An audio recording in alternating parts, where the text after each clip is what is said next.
Dying Light, one of the most underrated and greatest zombie games of all time.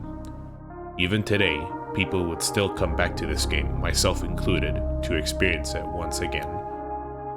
Newcomers would still come to this game, and they will enjoy it every single time. However, despite this game came out in 2015, there are still new discoveries that happen in this game every day. So I've compiled all of my findings into this video. Hey guys, this is Jeffrey here, and here are interesting facts you might not know in Dying Light.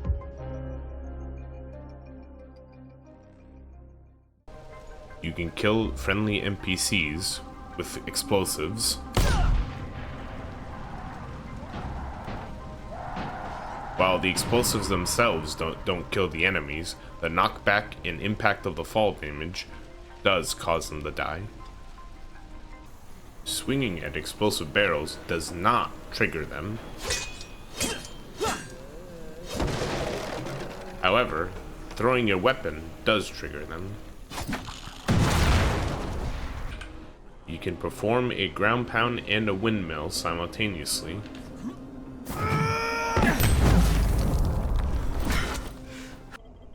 There are many outfits that provide perks to the players. Starting with the ninja outfit, it completely silences your footsteps.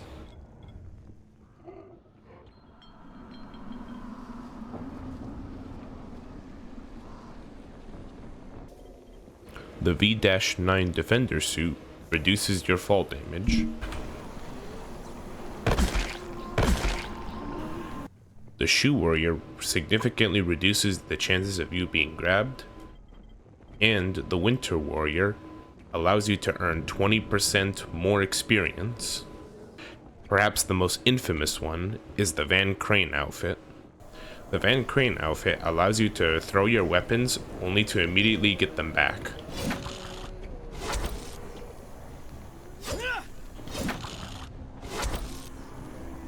The reason this being very infamous is because this move is very spammable in PvP. Many open world games have barriers to prevent the player from leaving the map, and Dying Light is no exception to that. There is one spot down here, albeit a very tiny spot, where there is no barriers that are preventing you from leaving the map. However, there is no way to gain access to this area unless you use your grappling hook. And to do so, you simply look anywhere else to where your grappling hook can go for quite a bit. You jump and grapple hook and spam the cancel button. Make sure you're holding backwards as you're going upwards.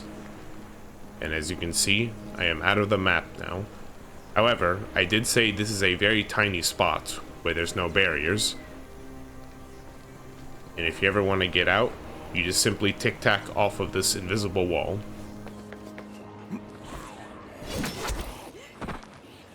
In the Slums Tower, you can jump through this wall by simply clinging to this door, look towards the wall, and then jump through it while holding forward.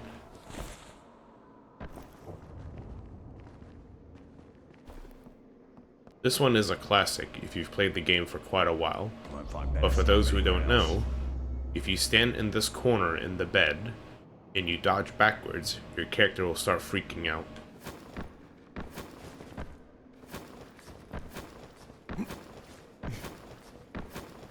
And if done enough times, eventually you'll either go through the floor or through the ceiling. If you manage to get underneath the museum and you glitch through this door, you'll find an unusual tile.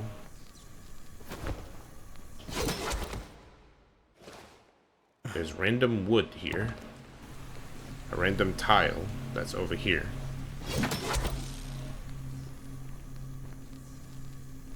After scouring the internet looking for any sources that would explain why this is here, I can come to the theory that this is what they used to build the underground system in Old Town.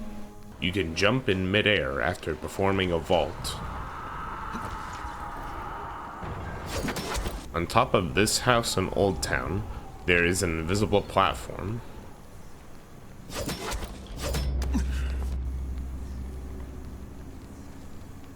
It is completely unknown what this invisible platform was meant to be, so as of today, it remains a complete mystery as to why this invisible platform is here. You can survive any fall as long as you land on top of a zombie.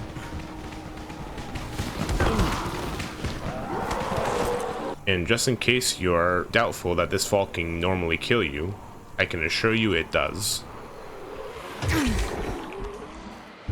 Throwing knives make noise and zombies will follow it.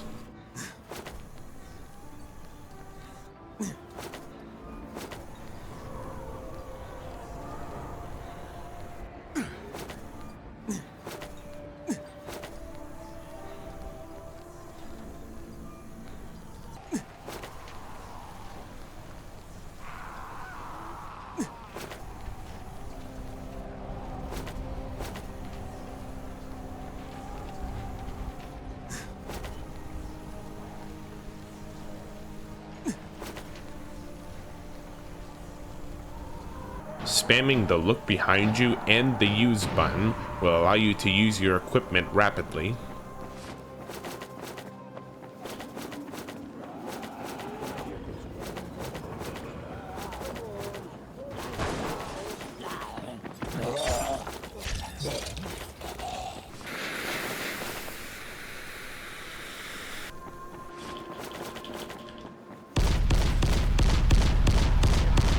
You can grab a zipline by holding the jump button.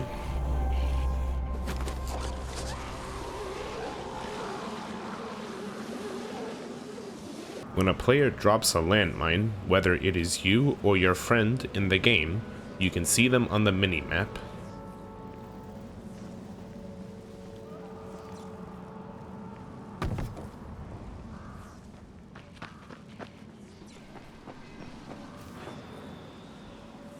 If you dropkick while falling into water, you will take fall damage.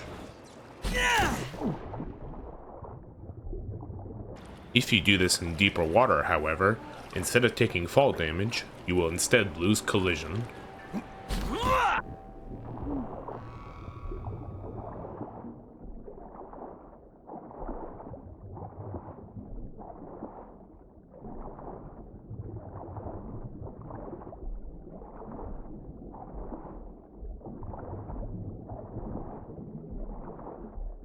You cannot die by jumping off the slums tower.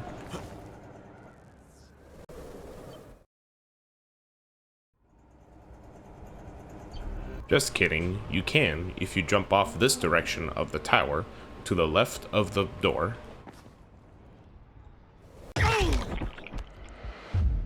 Weapons with electricity mods on them will always trigger during the rain.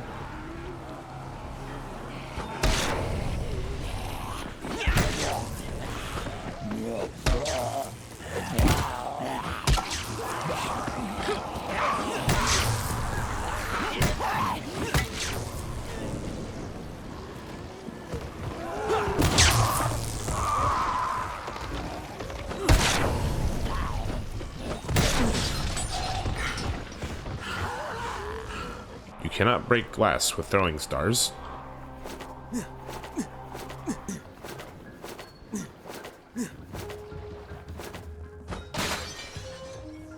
The spectral baseball bat will flash red in the direction of where the sun is.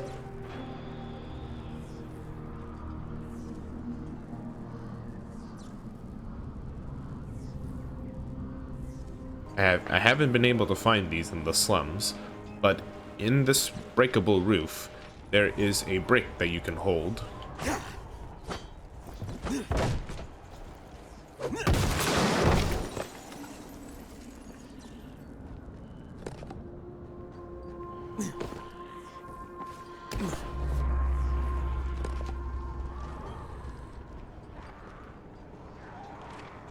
It is supposedly a great tool of knocking down zombies.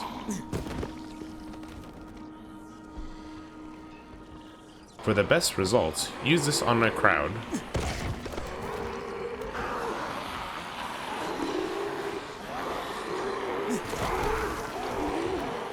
Techland initially released a hard mode, and in hard mode, you cannot buy ammo, only arrows. However, on Nightmare mode, ammo is available.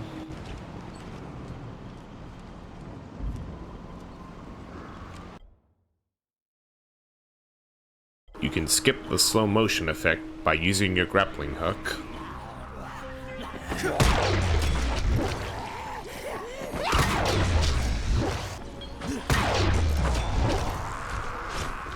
Zombies that are afflicted with poison will spaz out when touching electricity.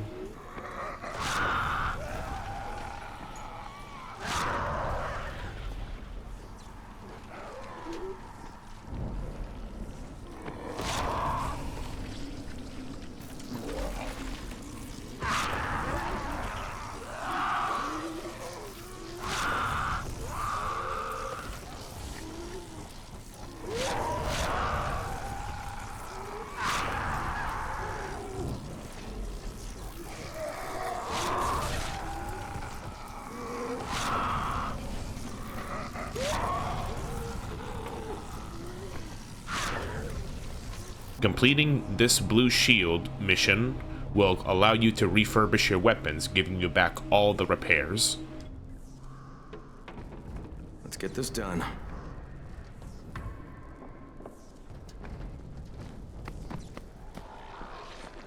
Once you've completed the mission, all you have to do is access his reward, and you can go to this tab right here, refurbish weapons, and you can give back all repairs on your weapons. It doesn't matter whether you have 0 or even 2 repairs.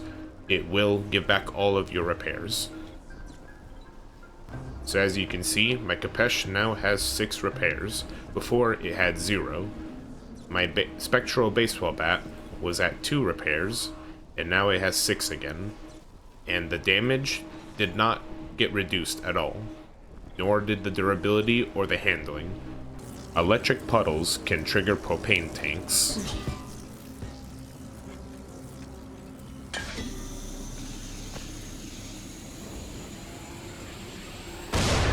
It is possible to clear this gap on the bridge with a Pisa suit.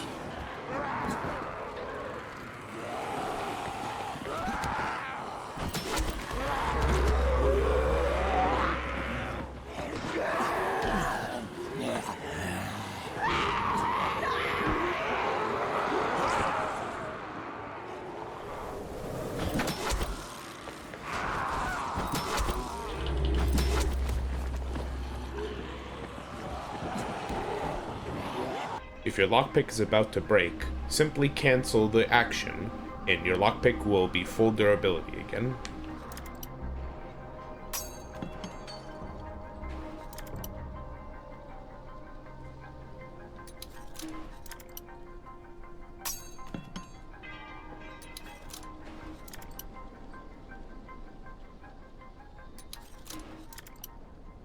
Throwing water or gas at zombies will cause them to be dripping wet, as well as being more likely to get electrocuted with weapons that have electric mods.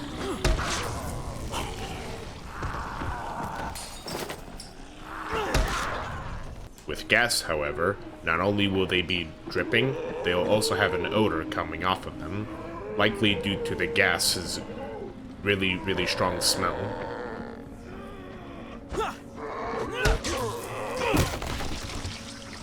And also, despite them being dead, you can still drip them. And that's the end of this video. Thank you everybody for watching, and I'll see you guys in the next one. Goodbye.